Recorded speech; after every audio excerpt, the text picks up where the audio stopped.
তর্কে নয়, আমি দূরত্ব বাড়িয়ে গুরুত্ব বোঝানোই বেশি বিশ্বাসী। কখনো ভেঙে পড়ো না। পৃথিবীর যা কিছু হারিয়ে যায় অন্য কোনো রূপে সেটি ঠিকই আবার ফিরে আসে জীবনে। মেধা থাকলেই তাকে মেধাবী বলা যায় না। মেধাবী হলো সে যার মেধা না থাকা সত্ত্বেও চেষ্টা দিয়ে নিজেকে এগিয়ে নিয়ে যায়। সাফল্যের কোনো রহস্য নেই, এটা প্রস্তুতি, কঠোর পরিশ্রম এবং ব্যর্থতা থেকে শেখার ফল। টিয়া পাখির মতো মুখস্থ করে বড় বড় সার্টিফিকেট অর্জন করে বড় বড় চাকরি পাওয়াকে কখনো শিক্ষা বলে না। শিক্ষা হচ্ছে সেটা যা একজন মানুষের ভিতরের কুশিক্ষাকে দূর করে সমাজের পরিবর্তনে এগিয়ে আসার জন্য তাকে উৎসাহ যোগায়।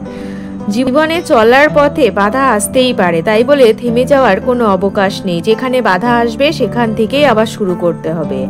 একটা মোমবাতি থেকে হাজার হাজার মোমবাতি আলোকিত করা যায়, এতে মোমবাতির জীবন ছোট হয় না। তেমনি সুখ সবার মধ্যে ভাগ করলে কখনো কমে না। অন্ধকার মুহূর্তগুলির মধ্যেই আমাদের অবশ্যই আলোর দিশা খুঁজে পাওয়ার লক্ষ্য হওয়া উচিত। বন্ধু, ভিডিওয় বলা কথাগুলি কেমন লাগলো কমেন্ট করে অবশ্যই জানিও।